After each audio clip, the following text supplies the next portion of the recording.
This is the Art of Darkness podcast with Kevin Kautzman. And Abby Lucas. We're a couple of very online writers interested in the dark side of creativity. This show is about art and the people who make it, what it costs them, and what it takes to bring something unique and impactful into the world. On each episode, we examine the life and work of an artist you might think you know. Don't worry, they're all safely dead. We aren't. Find us online at artofdarkpod.com, and please support the show through Patreon or Substack. You get extra stuff. Thank you.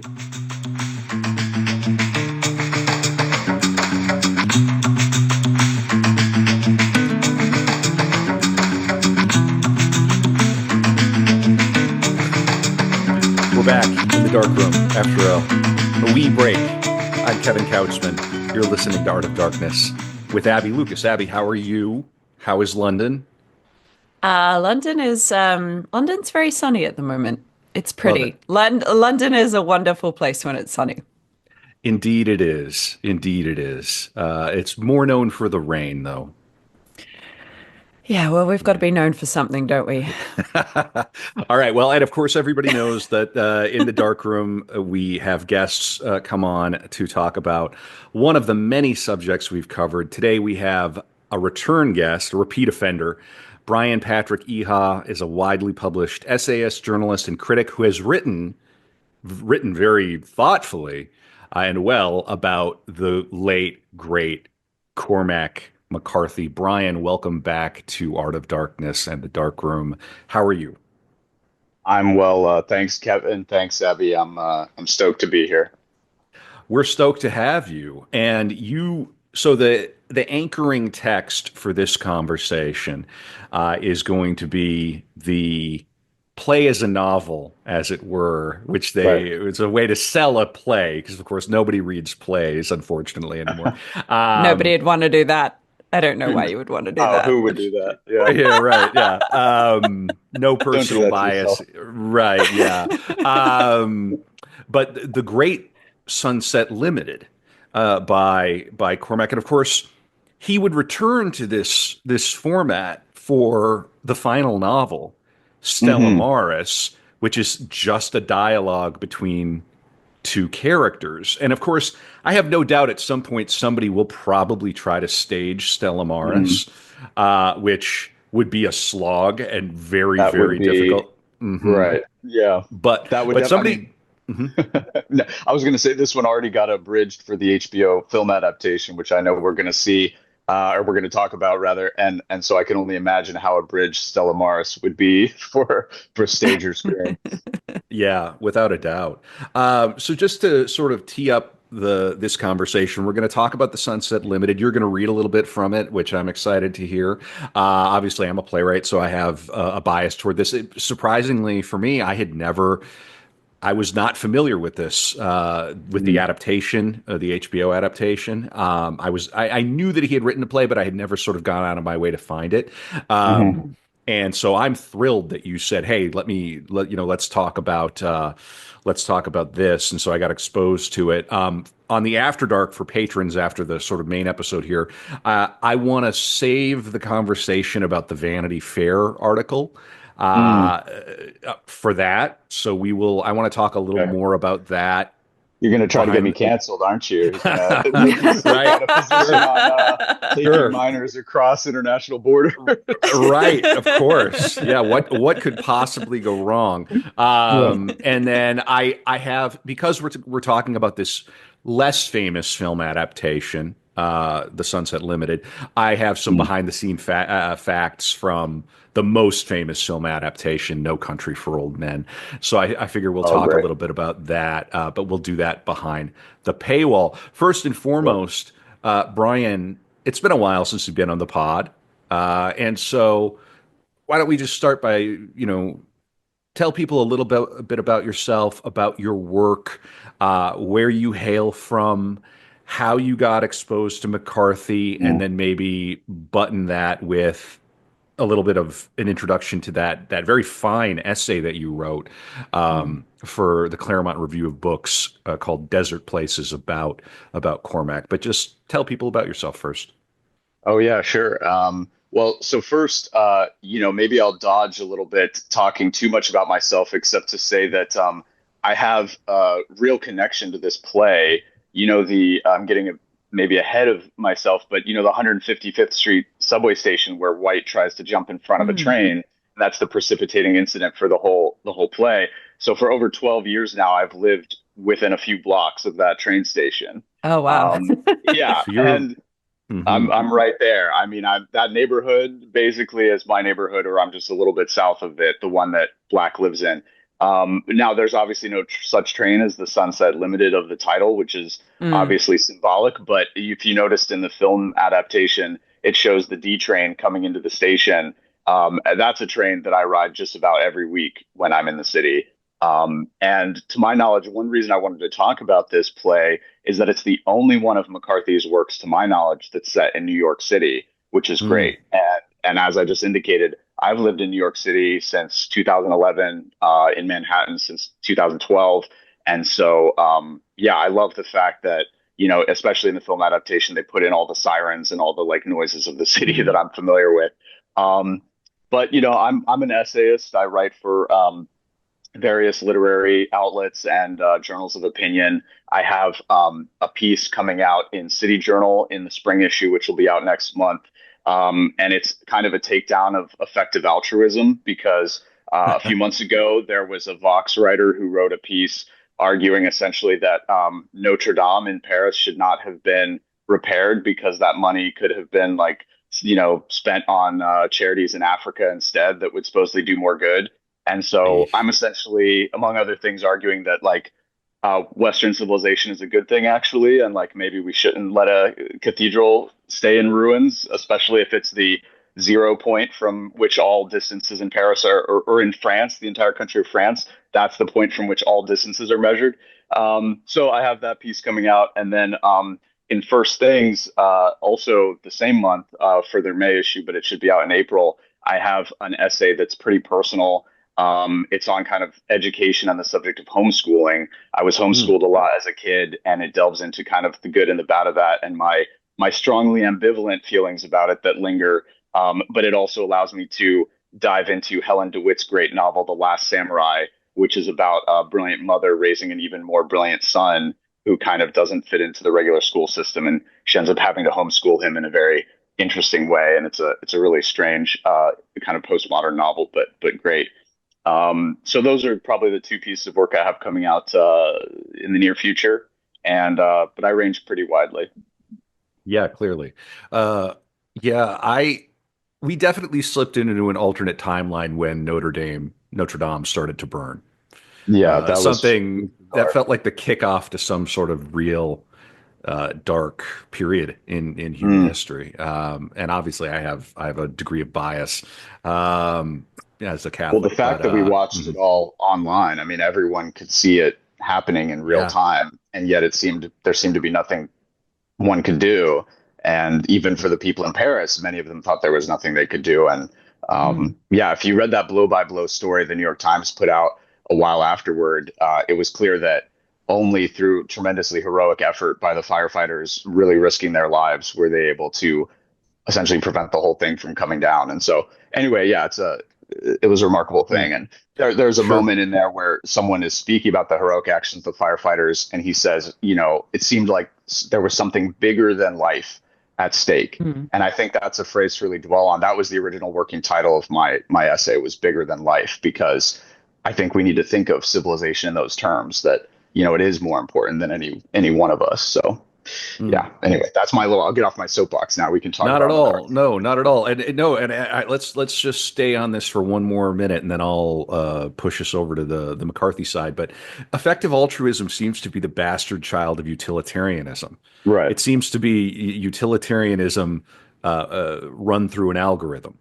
Right. And what an absolute terror! I mean, and of course, I dabble in crypto, and Sam Bankman-Fried was an effective altruist. Oh What yeah. a He wonderful comes into the piece. costume I mentioned for a him. Yeah. complete snake to wear. Like it's just so perfect, right? Right. Well, so in any Well, case, and I should yeah, say, we should say that even calling it effective altruism kind of like grants the movement or the philosophy more than it deserves, right? That would be like if, you were a terrible baker, but you came out with this sad confection as I say actually in my piece, but you decided its official name was Delicious Cake, and then everyone had to call it Delicious Cake or something. It's like we're Right. we're putting ourselves on the back foot by even saying that yes, this is effective altruism, and you know, Right. Right. As soon as you're playing inside their frame, just right, by they're exactly. so yeah, and they're good at this. Con artists usually are. Hmm. Well, so fascinating. So everybody follow Brian on the Bird website on X. Brian, you want to throw out your handle so people know where to find you? Yeah, so it's my name for all my professional work is Brian Patrick Eha, but for X to keep it shorter, back in the days when any username you tagged counted against your character limit and the character Uh, limit was shorter, I it's just remember. Brian Eha with yeah, last name Eha. All right, I'll put a link to it in the show notes. So let's start talking about Cormac here, and let's use your great essay in Claremont as a launching point, and maybe I don't know, tell us what Cormac means to you and what it meant to you to write that essay. You wrote it after his passing, Right. Yeah, shortly right? Yeah. after. Hmm. Yeah, I wrote it in the fall of 2023, which was very shortly after, and then it was published in January of last year. So it's called Desert Places, as you mentioned, which is a reference to the Robert Frost poem, of course, which is about a kind of inner landscape of existential terror. That is very much found in McCarthy's work, as I think even people who haven't really read him kind of know. And of course, McCarthy's best novels, also, as everyone knows, are set in literal desert landscapes. Hmm. But one of the things I wanted to get across in that essay is that McCarthy's life and legacy are really more complex and more many sided than most people realize. I mean, this is a guy who was very taciturn and withholding in official interviews. Like if you've seen that famously bad Oprah interview from years ago, he just doesn't really want to give much up. But he was a marvelous conversationalist with his friends. He spent years in poverty, and yet he loved the finer things, whether it was like a sports car or food and wine. Philosophically, he was a materialist, and yet, as we see in The Sunset Unlimited, he just couldn't stop wrestling with questions of religious faith and the nature of existence, the nature of being. He grew up in Appalachia and is associated with that part of the country, but he spent time in Ibiza, which you wouldn't think about. So his life had a lot of parts to it, and so does his body of work. And after his death, I wanted to kind of highlight some of those so that he wouldn't just be instantly, I guess, cast in bronze as like just a one-sided or narrow kind of figure, this neo cowboy stoic kind of guy, right? But one of the other things I was thinking about in that essay, which is very relevant to our discussion of the play, is something this a scholar named Vereen M. Bell said years ago, which is that in McCarthy's fiction, experience itself is a sustained dialectical striving, sorry, with no easy resolution. And I think what that was written years ago in like 1988, if I remember correctly. But so what was true of his novels back then is even truer of The Sunset Limited, right? Here you've got, and we haven't introduced the characters yet, but it's a two-hander for just two parts, and you've got two lifetimes worth of experience accumulated by these two men that's put in the service of a literal dialectical striving. And there's no, unlike in the novels, right? There's no lyrical descriptions, there's no extended action sequences, nothing gets in the way of this sort of a bare knuckle brawl of a discussion. So, yeah, that's how it dovetails, I think, with the essay, our discussion today. I mean, Sure, of course. And there's a fine film adaptation with Samuel L. Jackson and Tommy Tommy Lee Lee Jones. Jones. right. Hmm. And they play the characters black and white, respectively. There's obviously race is critical to the story, but there's also this implication of, as you say, the dialectic and maybe a bit of a chess Mm. sort of thing in there.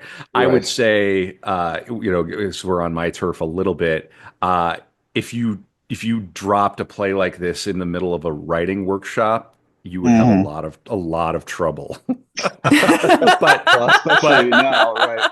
But especially you are not. sure, but you, and also because you are not Cormac McCarthy. I don't mean the two of you, but Right. right, like a Mm. young writer. It Oh yeah. it wants for action. It wants for dramatic structure. I Mm. personally find it. I find all of those complaints to be really pedestrian. Hmm. It's a wonderful play. It is clearly a play. Hmm. Mhm.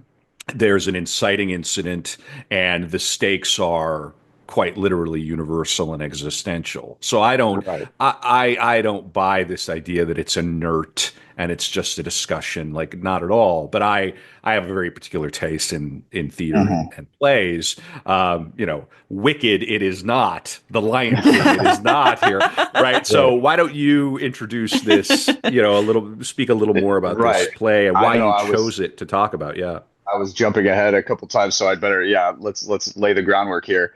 So, The Sunset Limited, as I said, it's a play for just two actors, two parts, and it had its premiere in May 2006 in a production by Steppenwolf. Very impressive. Oh, So, in terms of McCarthy's novels, it was published between No Country for Old Men and The Road. And as you kind of indicated earlier, it actually Wow. doesn't call itself a play, but rather, quote, a novel in dramatic form, which I think is a misnomer, partly because the writing is so sparse. There's no stage directions beyond the essentials, really. It's less even a story, I would say, than a staged argument. But again, yeah, I kind of eat that shit up. So for me, it's Right. it's great. mm. But the two parts at first seem almost hilariously unsubtle. It's two old guys, a white guy and a black guy, and they are known respectively as White and Black. um, and they're sitting in Black's tenement apartment in Uptown Manhattan because White tried to throw himself in front of a subway train that morning, and Black saved him somehow.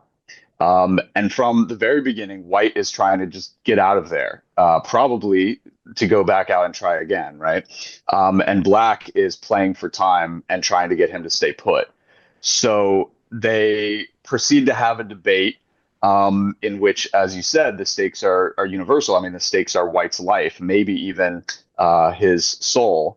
And initially, their respective positions are about as black and white as it's possible to be. But Mhm. what I love is that it turns out to be much more complicated than that. Right. I So would I can also stop venture to there. say, yeah, no, and we'll, I think very, very shortly we'll have you read that passage you wanted to read from. I think that'd be Sure. a good time to do it. But I would also venture to say that, and of course, you could play it lots of different ways, but I think Black's faith is at stake here too. I think Yeah, he's that's a he's good point. having Yeah. this encounter with an intellect that is testing his faith. And so both the actors have so much to play with. Mm. Even if they don't break into song at any point, right? There's no So dancing. no, there's no dancing. Although, hey, listen, it's the theater. Anybody could adapt it any which way. I wonder how stern the McCarthy estate is about the play. I wonder if it's anything I don't like know. Beckett's estate. But Brian, you mentioned wanting to read a passage from sort of Mm. later in the play, and Sure. I will tell people after you listen to this, you can go and watch this. It's online, The Sunset Limited. I was again unfamiliar with it. The Mm. film adaptation was made in 2011, Mm. and Cormac. Yeah, it's on HBO Max if you want to stream it. Yep. Sure, sure. So maybe stream this before White Lotus, drops, and then cleanse your palate with the picture postcard White Lotus. But yeah, Brian, set us up for what you're going to read and why Mm. you chose this passage. Okay, yeah. So this is a passage that comes later in the play. It's one of the, I think, strongest speeches that Black has in the play, and it's a fulcrum part of the play where you really feel like Black is kind of getting the upper hand. He's sort of getting the better of the argument, and White just has a lot of non-committal, you sort of responses or non-responses, and maybe goads him a little bit. But Black is very eloquent here, but I wanted to say, well, maybe we can circle back, and I wanted to say more about how that black and white sort of discussion gets complicated, and it turns out these men have like more in common than you would have thought. But we can circle Mm. back to that if you want after I read this.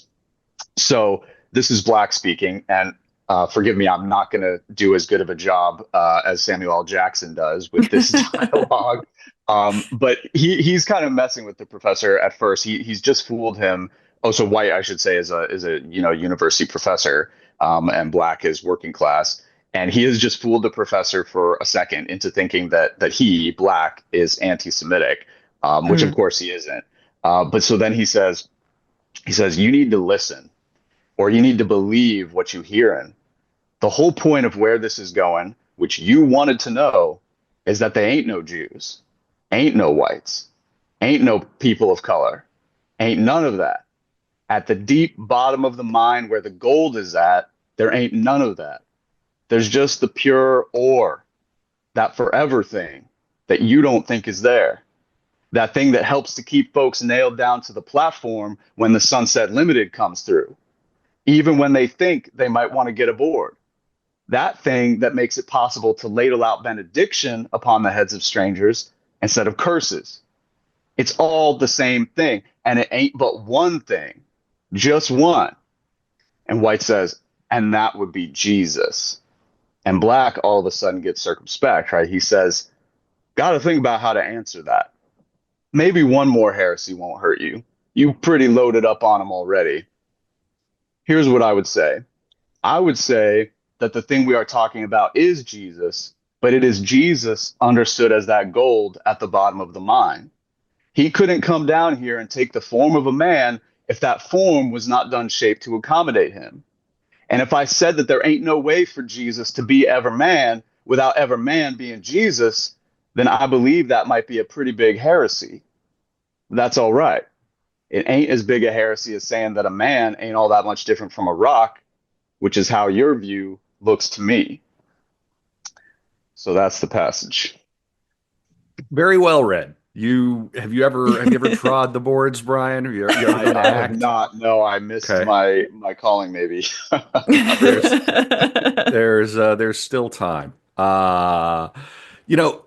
There's a quote that I always think about, and I bring it up probably too often. And I am going to ad-lib it a little bit, but it's Cormac, and he said something to the effect, never underestimate the worse fortune your bad fortune spared you.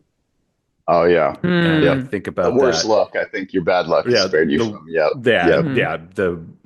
I sort of botched it a bit, but that's what I bring that up frequently when something goes pear-shaped.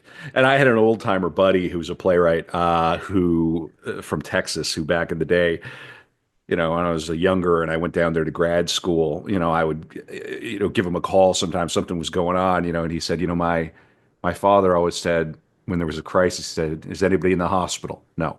Anybody in jail? No. Anybody dead? No. All right. we're in good shape. We're in good, anything we're outside not at DEFCON 1, yeah. Right. So everybody just remain calm, right? But that seems to be that little nugget from Cormac seems to be encapsulated in that speech, isn't it? And it's like, and maybe we'll get into his Gnosticism a little bit. I don't know if you have any opinions about Cormac and Gnosticism, but this argumentation that a lesser heresy is better than a great heresy. Right. That's really sophisticated and something to chew on. Right. What is he really suggesting in that passage? He's suggesting that everybody has a little bit of Christ in them, which I don't know how truly heretical that is, but in any case, Brian, why do you pick that passage? Yeah, it's that idea of human beings being formed in the image of God, that it's almost a two-way street in the idea that God could take the form of a man because man was already formed in the image of God, and in a sense, that maybe is very mainline. That's maybe not too heretical at all, depending on how you think of it. One reason I chose it, it's a bravura, I think, speech that Black gives, and it's one where you really, maybe even if you're someone whose own philosophical predilections, don't put you on Black's side at the beginning of the play, I feel like you kind of want what he's saying to be true, or at least you want it to be true in the sense of being able to rescue White from himself, from his suicidal impulses. I think what's important is not just that passage, but White's response to it, which is that, no, that's not true. I don't think a man is the same as a rock. I believe in the primacy of the intellect, which then Mm. sets up a lot of the rest of the dialogue where White is essentially they start to debate things like the relationship between intelligence and unhappiness, which Mm. was a big thing for McCarthy. That comes up in Stella Maris, his final novel that you mentioned. It comes up in his unpublished screenplay Whales and Men. There's a character in that screenplay who says, if you look at the history of species, there seems to be no selective advantage to intelligence. And I think White would go even further, and the character Alicia in Stella Maris would go even further and say intelligence seems to be a distinct disadvantage. It is, in a sense, maladaptive. And White, even in one of his rare moments of referencing the Bible, he kind of speaks Black's language and says, the lesson of the Garden of Eden is that knowledge is destructive to the spirit. Mm. Um, and yet he's in denial to the extent that his own education might be the thing that's driving him to suicide. So the picture is kind of complicated there. One thing that he actually accuses Black at one point of believing that the more one knows, the more unhappy one is likely to be. And Black says, "I don't believe I said that. In fact, I think maybe you said it." And White says, "I don't know. It could be true." And so, we should hear that in the context of McCarthy's whole body of work. White says, "I don't know," but McCarthy seems to think he does know, and that it is indeed true. Yeah, we really do Mm. live in the kingdom of the midwit, don't we? It's you want to be in that sweet spot, that 115 IQ sweet spot. Not too intelligent. Yeah. Right. Yeah, there's so much to think about. It really is a Mm. philosophical tract. And this idea of the play being inert, I have a copy of it right in front of me. And he's, you know, obviously he was one of the greatest writers of his generation, so it's not like he was unaware what he was doing. So the first few lines of the play: Black, so what am I supposed to do with you, Professor? White, why are you supposed to do anything? Black, I done Mm-hmm. told you. This ain't none of my doing. I left out of here this morning to go to work. You wasn't no part of my plans at all, but here you is. White, doesn't mean anything. Everything that happens doesn't mean something else. Mm-hmm. And that as a playwright, he's immediately attacking the form. He's immediately Right. attacking, why do you have to do anything? Where so he's Right. he's Mm. subverting the expectations of the theater, and he's doing it in a very conscious way. It's not that subtle. It's very on the nose, in Right. fact. But how satisfying! I wanted to say too, No, Brian. Maybe if I could, yeah, if I yeah. could Go just ahead. interject a note on that, I think, yeah, it's great. It's almost like McCarthy set himself the challenge of how do you keep a conversation going? How do you keep a play going Mm. when one of the two people is trying to get out of it from the very start? That's almost like something Beckett would do, as you kind of said before. Yeah. It it's very Beckettian, and funny too, because of course the audience just wants to get out most of the time too. I mean, as soon as they take their seats, they're looking for the exit, right? So it's No, your well, I mean, it is true. I mean, you sit down, you go, how long am I going to be here, right? And then it's the play's right. job to sort of make you forget you're asking that question. Oh, right. Um, Yeah. yeah. One thing we maybe neglected to mention in the setup here for people who aren't Mm, familiar with it is like Black is a killer. Black is a right. Mm. killer. Right. It comes out very quickly that in prison he hammered a man nearly to death. And he was And already in prison for murder. For So, murder. yeah. I don't recall. Do we ever find out what his original murder was? We don't, do we? No, no. White No. asks him, "What's the worst thing you've ever done?" And Black says, "I'm not going to tell you." And he says, "Was it beating that man in prison almost to death?" And he says, "No, it wasn't." No. And White says, "Wow, now I'm afraid to ask." And Black says, "No, you're not, but I'm not going to tell you." He says, "If I told you, you'd run out of here hollering." let me So, throw something at Abby. Abby, you're the resident filmmaker here. Yeah. It's famously difficult to adapt plays to film. There are Yes. some notable exceptions, right? Glengarry, Amadeus is very good. I mean, when it's done well, it's done very, very well. But it's sort of something people struggle with. What do you think about this adaptation? I mean, I think it's a great adaptation. I think it holds your interest. I imagine the reason it got made in the first place is because Tommy Lee Jones was directing it, and I suppose he probably championed it. I'd be interested to know actually how that came about because he, of course, was in No Country for Old Men, and the writing of this play as a novel was around the time that No Country for Old Men was written and then adapted into a film. I wonder if he was a McCarthy fan before he did No Country for Old Men, or if he became one and then they collaborated together to get this to come to fruition. Well, I think I can answer that quickly, yeah, which go on, is that Brian. I believe Tommy Lee Jones was a long-standing fan of McCarthy's work, and in fact had wanted for years to get Blood Meridian adapted into a film, but it just Oh. seems unfilmable. I think Mm. they finally put it into production now because his McCarthy's death just brought a whole new level of attention to his work. Right. But yeah, Tommy Lee Jones, I believe, was a big McCarthy fan even before. But then clearly the success of the Coen brothers' No Country for Old Men, I think, helped this adaptation get made. Mm. And No Country famously started as a screenplay, and when you read Hmm. it, you Yeah. could see the lingering kind of effects. I think the joke going around, or whatever the attitude going around, was this is going to be the easiest novel to adapt into a film because it was so cinematic from jump. But of course, the Coens took it and turned it into a masterpiece. We'll talk a little more Right. about that one on the After Dark. Brian, where do you think this sits in the body of work for Mm. Cormac? And does this contain, do you think, any special um, uh, resonances? Is there anything in here Mm. that you feel for people, obviously for Cormac maximalists, they're going to Mm. know this, they're going to read it, but for people who are maybe on the fence, I feel like I got to read Blood Meridian, maybe No Country, da da da. Why, let's make the case Mm. for picking up this play as a novel. Yeah, so definitely where it sits in his body of work, or the points in common it has with other parts of his body of work, are that McCarthy was always interested in the issues of life and death, right?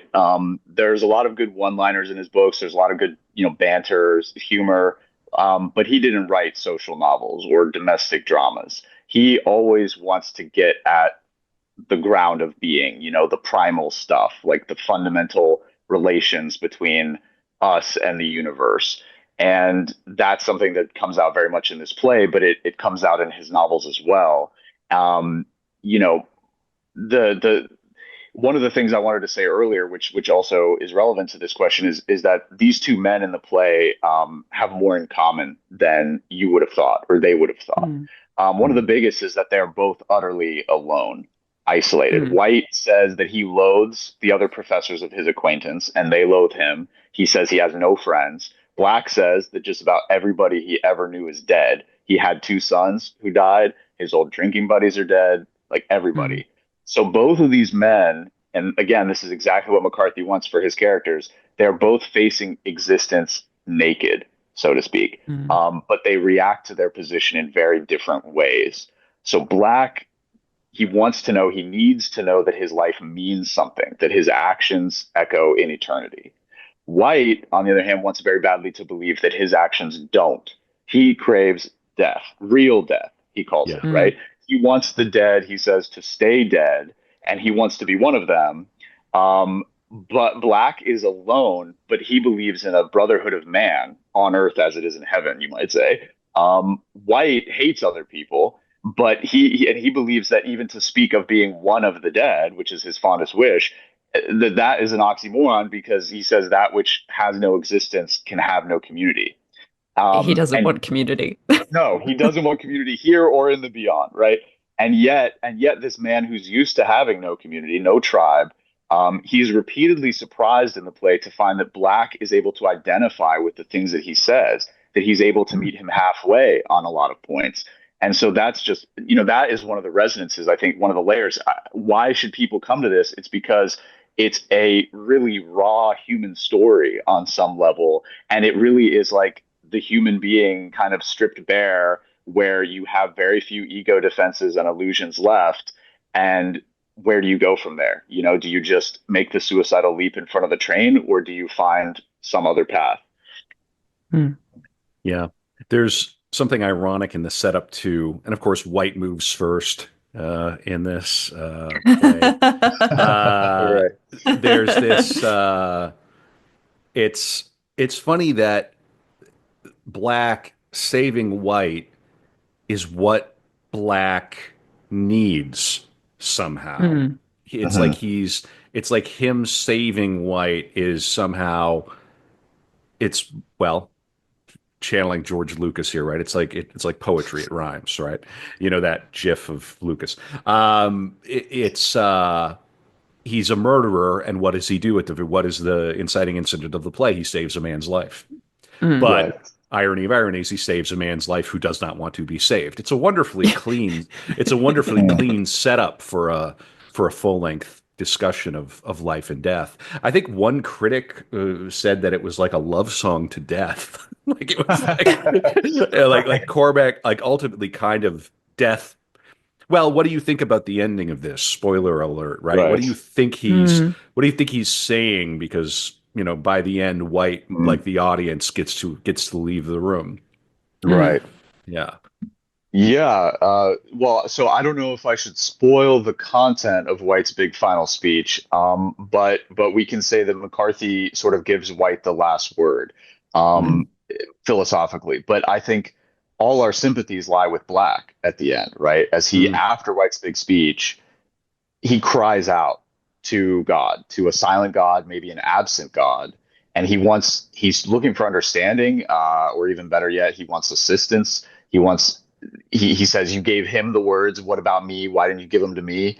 Right. So I think like a Hmm. lesser one of the interesting things about the play, and we haven't gotten into this too much yet, but the fundamental reason for White wanting to kill himself, it's all intellectual. The way it's presented in the Hmm. play, it really I think a lesser writer or one with different aesthetic commitments than McCarthy, he would have given White's nihilism some emotional grounding, right? Like it would the loss of a A spouse, dead wife. Right. Hmm. right? Exactly. Like a Right. violent crime he fell victim to, a wartime, experience that gave him PTSD, No, like something he's horrible. Yeah. literally just an academic, and that's enough Right, to want right. to So die. like he would in most versions of this play, he would have some story to tell three-fourths of the way through that would like shake the audience to its core.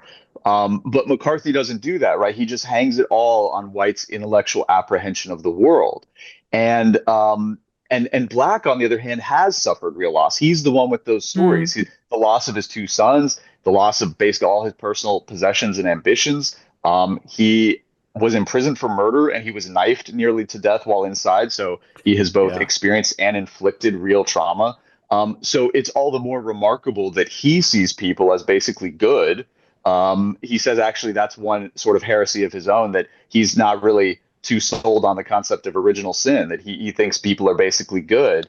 And he believes in this brotherhood of man and the redemptive possibilities for life, whereas White is against all of that, firmly against it, but for what appear to be purely intellectual and world historical reasons, right? At one point, he Hmm. cites the Holocaust, but that almost seems to me like a cop out the way he introduces Hmm. it. He just says, "Oh, Western civilization like went up with the smoke, up the chimneys of Dachau or something," and but I didn't see it at first. And it's like I don't know, like maybe in McCarthy's mind, White has these personal reasons, but he just refuses to reveal them, or maybe it really is all a philosophical standpoint, and that's one of the conflicts between them. That Black is kind of coming with this raw life experience as well as what he believes was one moment in his life where God spoke directly to him. So it's what we would call lived experience now, right? The truth of lived experience versus the truth of the pure intellect. Brian, if you were introducing somebody to Cormac's work, what in terms of the order of operations, where would Mm. you put this? Where would you say, "Hey, give this a shot"? Because Give it's this a shot. probably a short read, and of Right. course you can go and watch the film adaptation. I would certainly say maybe don't start here if you're figuring Cormac out. But do you have kind of a what are your opinions about the other work in terms of Mm. importance and the legacy of all of it?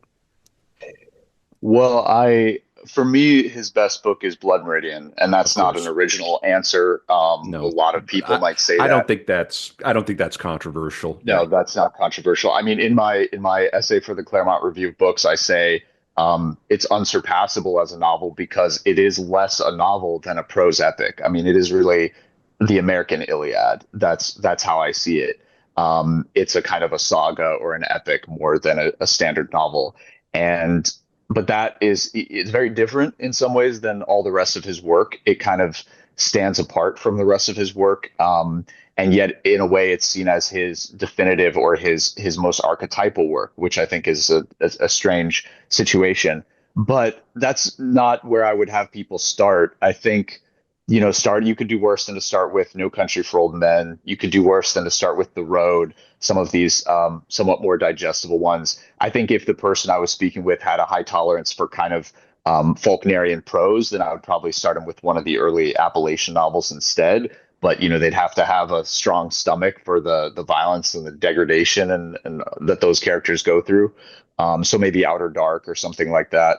Um, the I think for this play, I mean, it depends. Again, if I was speaking with someone who really is not that interested in like lyrical descriptions of landscape or big Sure. action. How many different words for shrubs can we have? Right. I mean, I mean, there are yeah. some people who love dialogue, right? There are some novels that are very dialogue heavy, and McCarthy's don't tend to be that dialogue heavy, except for Stella Maris. And so it's interesting that, like, in this play, again, it's almost like he set himself a challenge, which was, how does my writing hold up if it's only dialogue? If I strip back Mm. all the, beautiful sentences that I write, all of this kind of, epic power of language that I bring to bear in that Melvillian Faulknerian tradition, what is left, right? And so if it was someone who had a high tolerance for dialogue and philosophical discussions, then maybe I would tell them to start with The Sunset Limited. Yeah. I mean, and if somebody's interested in drama and theater, Yeah. um, yeah, I just looked up Stella Maris, and I think I knew this. It's set in western Wisconsin. I mean, it's Mm, set not far from where I am right now, here in beautiful mm. St. Paul, Minnesota. Yeah, is I mean, that institution that the character of Alicia is supposed to have spent time in? Is that a real institution or based on a real what's institution? it called? What's the I think institution Stella called? Maris is the name of the institution where she spent some time. I think it's a made up.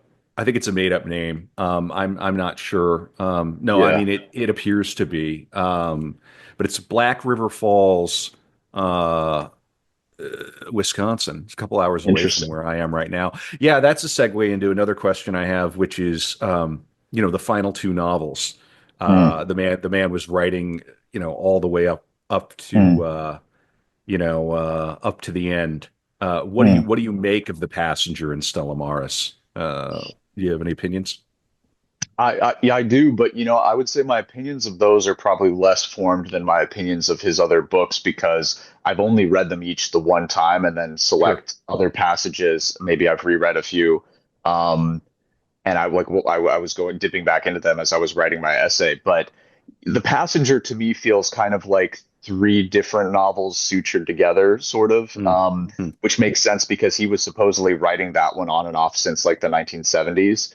And his publisher had been expecting it for a long time. Stella Maris apparently was a total surprise. They had no idea that he was going to drop a second novel on their Mm. desk, or Amazing. that it would be almost like the reverse side, the dark side of the moon to The Passenger. Um, Stella Maris didn't entirely work for me in the format that it had, or just some of the I guess some of the dialogue, but then other parts are overwhelmingly powerful. There's a part in there where the character of Alicia describes in detail what it would be like to drown. I think in Lake Tahoe. The idea was she's suicidal and she was very, and with her genius level intellect, was contemplating different ways you might go about doing that. And one was to like row a boat out into the middle of, I think, again, Lake Tahoe and like strap yourself to the anchor and then just jump overboard, let it take you down. And her description of what it would be like and why that's not the way you want to kill yourself is so clinical and yet so wrenching and horrific that those moments really stick with you. And overall, I'm very glad to have read them both. I mean, they're a really powerful aesthetic experience. Yeah. But again, you have to be someone who has a high tolerance for kind of like intellectual debate and stuff. Even in The Passenger, which has a lot more, action and traditional drama, there are still extended sequences where like all that's happening is the main character Bobby Western is having lunch or dinner with a pal, and like they just start talking about the Vietnam War, or they start talking about questions of life and death or existence, The Kennedy assassination. Yeah. right, and like and it just and so it's long passages of dialogue that your mileage may vary on how you feel about Hmm. those. Yeah, I typically tell people if I don't know that much about them, but I know they want to read some McCarthy, I typically say start with No Country. That's what I Hmm. usually say.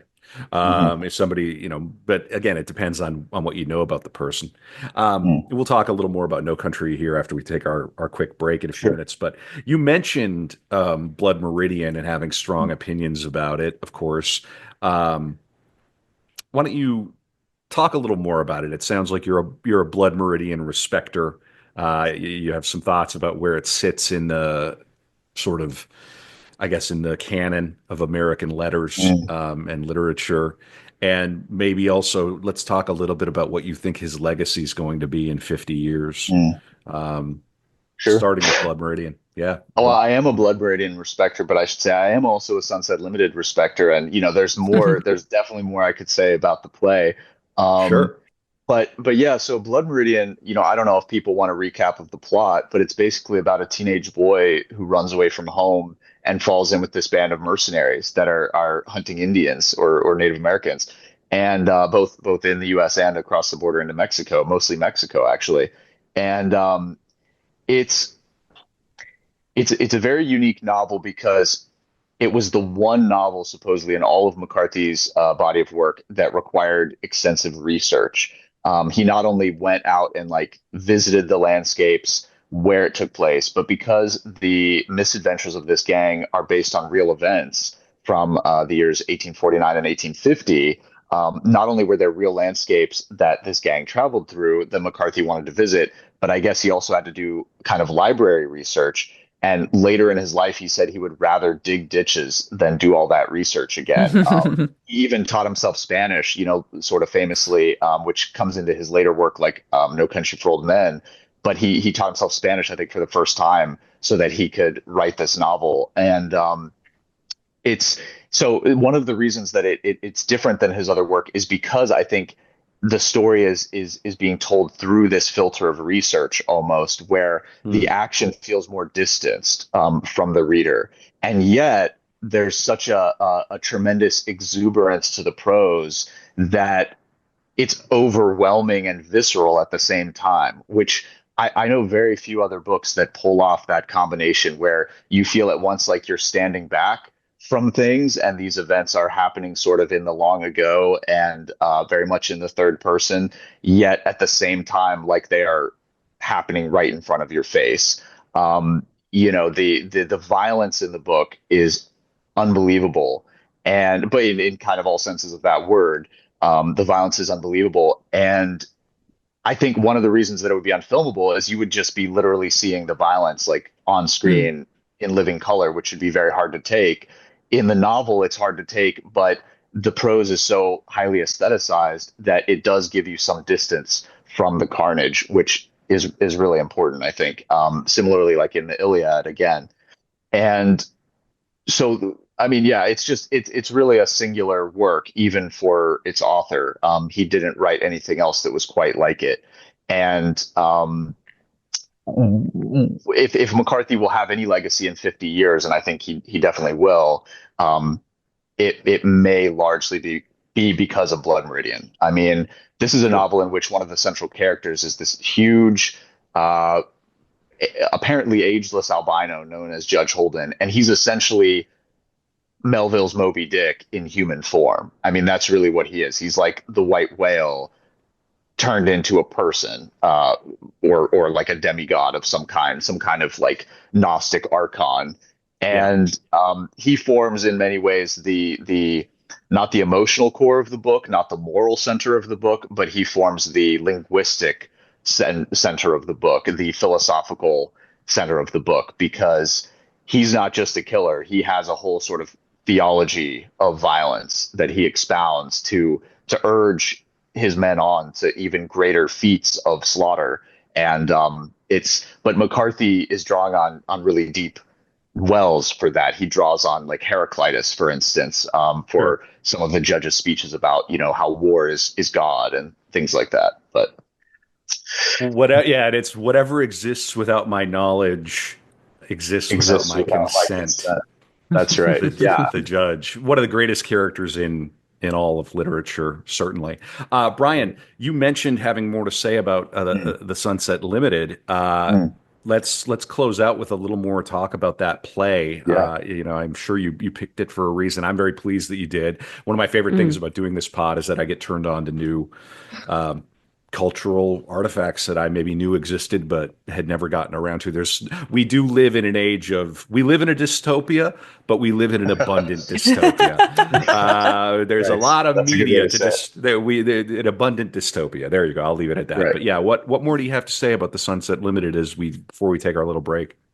Sure. So one thing definitely, which I think I can say pretty concisely, but it ties into that idea I brought up at the beginning of McCarthy's being sort of more many-sided, more cultured, I guess you would say, than a lot of people give him credit for, or than his public image seems to indicate. So there's a moment in the play where White says something in German, and all that Black Mm. says is like, "What's that you're speaking?" He's like, "German." He's like, you speak German?" And he says, "Not much, a little." He never explains what he actually said. But what he said is a quote. It's that is apocryphally attributed to Martin Luther. Mm. He said what he says is let me remember. Oh, it's yeah. Ich kann nicht anders, which means I cannot do otherwise, or I have no other choice. Yeah. And Mm. there's this religious irony there where Martin Luther supposedly said that when defending himself against the charge of heresy before the Holy Roman Emperor Charles V. So White is quoting the defiant statement of a supposed heretic who believed himself, in fact, to be closer to spiritual truth than were his accusers, right? So this is a moment that's very easy to overlook in the play, but I think it's an important one, Mm. because from White's perspective, he cannot accept God, either his God, the existence of God, or the salvation he offers, because in some sense, the definition of White in his own mind is he who cannot accept God. Like that is Mm. the shape he has. That is the mold he is formed in. And so, Black wants to believe that eternal life is just there for the asking, that it can be had by anyone who humbles himself and asks God for it. So basically, he just sees White's stubborn refusal to do so as a sin of pride. He thinks that White is committed to going his own way for no other reason than that it is his way, and that alone is his reason for sticking to it. So White's defiant statement, I mean, again, it plays into that theme of heresy, where who is the true heretic here? Like Black calls himself an outlaw for not believing the literal truth of every word of scripture. And then here is White quoting the supposed words of a famous heretic who actually many people think was again closer to the truth than the people who were accusing him of heresy. So there's a Right. lot of layers to the play that I think Mm. maybe with Sure. repeated readings or with a willingness to go to Wikipedia or whatever your favorite resource is and like look up some of these references, its layers start to really reveal themselves.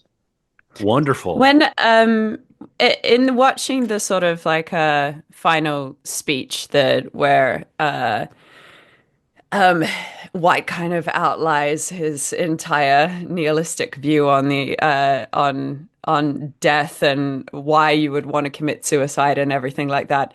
Um I'm not I haven't actually read any of McCarthy's novels but I know of course about the violence in them and I found the language of this speech to be like quite violent in its tone, not like practically, of course, but for a person who would probably like fall a little more on the side of White's philosophy, I found it really gut-wrenching, the reasons that he was explaining for why you would want to commit suicide. And Right. the by the time it had got to the end, I had found myself wondering whether the character of White was actually, some form of evil visiting Black and challenging his faith. Mm. Yeah, I think that that final big speech, I mean, McCarthy gives White this incredible literary prose. It's really where you see McCarthy kind of breaking through in a bit of his maybe Faulknerian mode that I indicated earlier. I think it's sort of at the outer extremity of being sayable for a modern Mm. actor. You know, it's right on the edge. I think Tommy Lee Jones does a pretty damn good job with it, but it's quite difficult. And yet on the page, I find it totally convincing, totally gut wrenching, as you said. There's one line that you're probably thinking of in terms of the violence, where he says, "Your fellowship is a fellowship of pain and nothing more." And if that pain were actually collective instead of simply reiterative, then the sheer weight of it would drag the world from the walls of the universe and send it crashing and burning through whatever night it might yet be capable of engendering until it was not even ash. Yeah. And yeah, who writes like that? You know, that's incredible. Yeah, amazing. Well, because this is Art of Darkness, I poked around in the background and I can't help but indulge a little bit of German. That's a great pull. I was not aware of this. And maybe I'll close out on this and let you have the last word before we take five and then come back for the After Dark, where we were going to talk about the Vanity Fair article. We're going to talk about the making of No Country for Old Men. That is for patrons. If you like what we do in Art of Darkness, please consider chucking in $5 a month. Patreon.com/Art of Dark Pod. On the 18th of April, 1521, Martin Luther stood before the Holy Roman Emperor Charles V to defend himself against charges of heresy. As he rose to his conclusion, he supposedly uttered the famous words, "Hier stehe ich kann nicht anders, Gott hilf mir." Here I stand, I cannot do otherwise, so help me God. Like what a and when you know the whole context of it, it's supremely ironic, Right. isn't it? And There's so many ironies in this play. Yeah, it's that mhm. black and white dichotomy is complicated so much throughout the play. It becomes much grayer by the end. Yeah, and apparently Sanders can also mean I have no other choice. And Hmm. I often play with this is an idea that many dramatists play with in the theater is that you sort of have this problem of the wind-up doll. The actor is this wind-up toy that can't do anything but deliver the lines that they've been given. So I think that Cormac's sort of aware of all that, and that's also in play. It's in play from the first page of the script, and I love that kind of thing in drama and in the theater, where the text itself becomes enters into dialogue with the form. And Hmm. great writers do that, and I think it's pretty clear that he did it. I'll probably watch the Sunset Limited again at some point. There's something kind of cozy about, even though it's an extraordinarily difficult subject, Mm. Mm. watching two great actors duel for 80 minutes, I Mm. find really satisfying. Brian, maybe as a last question before we break, what do you think of the two performances that were laid Mm. down there on film and immortalized? How do you feel they did? Sure. So I must say I have mixed feelings about the film. Like I love the production values. At one point, you hear the neighbors having a loud argument through the Mm. wall. You hear sirens outside. All of this is very real, very true to uptown Manhattan apartment living, I can say. And I think it really grounds this at times very abstract debate the two men are having. Samuel L. Jackson is incredible in the cadence of his delivery, the emotional content. He does an amazing job with Black's blood and guts jailhouse story. There's just moments Mm. like that where the acting gets very physical, very powerful. I think the bad for me is that Jones rushes too many of White's lines, in my opinion, Mm, especially early mm, on. He's obviously a man. He's supposed to be a man at the end of his tether, but Jones to me just seems a little too affectless, a little too hurried in his delivery at certain points. I think Jackson, as I said, there's so many things that are good about his performance, but there's no other way to say it than that he flubs some of his lines. So there's a part where he changes death in life, which in the play describes Black's existence before his religious conversion. He changes that to life in death, which to my ears has a very different ring to it, a different meaning. And then Tommy Lee Jones unfortunately parrots the phrase back to him, also reversed. And if you go back and look in the play, it's death in life, and it's almost nonsensical compared to the original, to where McCarthy wrote. And again, I'm a writer, so I'm like my first devotion kind of is to the words. They were written by a writer as good as McCarthy. They were written that way for a reason, right? So like Jackson also changes. It's a story about what you want and what you get, which is a strong line in context. He changes that to it's a story about what you get and what you want, which puts the cart before the horse in that relationship. So I'm not really sure if that was an intentional choice or if just, in the heat of the moment, he kind of got it mixed up and the take was so good in other respects that they went with it or whatever. And the last thing I'll say is that I think the film preserves most of the sort of down home stuff, the eating soul food together and the banter, and but it cuts some of Black's best philosophical dialogue, which I think weakens him in the debate overall. I think that dialogue of his in the book, it provides a necessary ballast to that incredible final speech that White gets. It makes the whole thing more of a balanced contest. And as a result of that, I think Black comes off more obviously with like the short straw, or the losing end of the debate. Whereas I don't think that's quite as clear in the book. So anyway, my take is Jackson and Jones are both phenomenal actors. I love the adaptation. I have watched it 2 or 3 times over the years, but you should read the book. Brian, I think we found your calling in the theater. Have you ever heard of a thing called new play dramaturgy? I don't think so. No.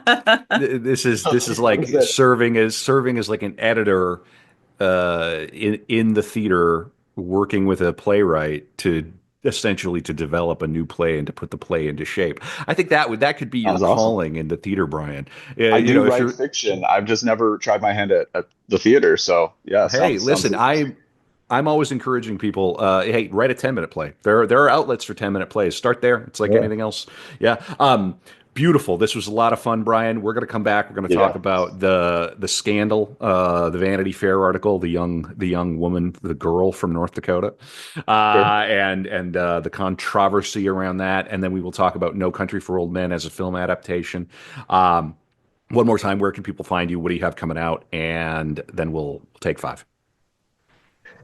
Yeah, sure. I mean, I think we've already kind of hit some of the main points. You gave my X account handle. I mentioned the 2 essays I have coming out soon. I've got a big essay on Ralph Waldo Emerson that'll be coming out sometime in the next several months, I think, also from City Journal. I have a big piece coming out in the summer issue of the Hedgehog Review, which is a fantastic literary and culture magazine out of the University of Virginia. And that's a takeoff on the famous, Fox and the Hedgehog. Like the fox knows many things, but the hedgehog knows one big thing. So that's why they named it that. It's not a nature journal. But anyway, I have a big essay all about editing, actually. It's called The Tighter Weave, and it's all about editing and editors and the travails that writers must go through in working with them. But it's pretty long, and I have a lot of fun with it, both verbally and historically and in other ways. So and then I have a novel that's completed manuscript that I'm looking to do something with, and other stuff, but that's probably enough for now. Well, Brian, this is an open door. You're always welcome to come back when you've got something big to drop and promote. I'm sure we could do another episode about Cormac, no problem. But there's a deep catalog for you to pick from, and certainly when you have a novel come out, let us know. We'll include it in the book club. And lots of fun. Really enjoyed this conversation. Let's take a few minutes and then come back, and we will talk more. For the patrons, please support the podcast, people. Patreon.com/artofdarkpod. We'll be back. Thanks, Brian. Thank you. Thank you. Okay. All right. Well, this episode exists with my consent, so we're in good shape.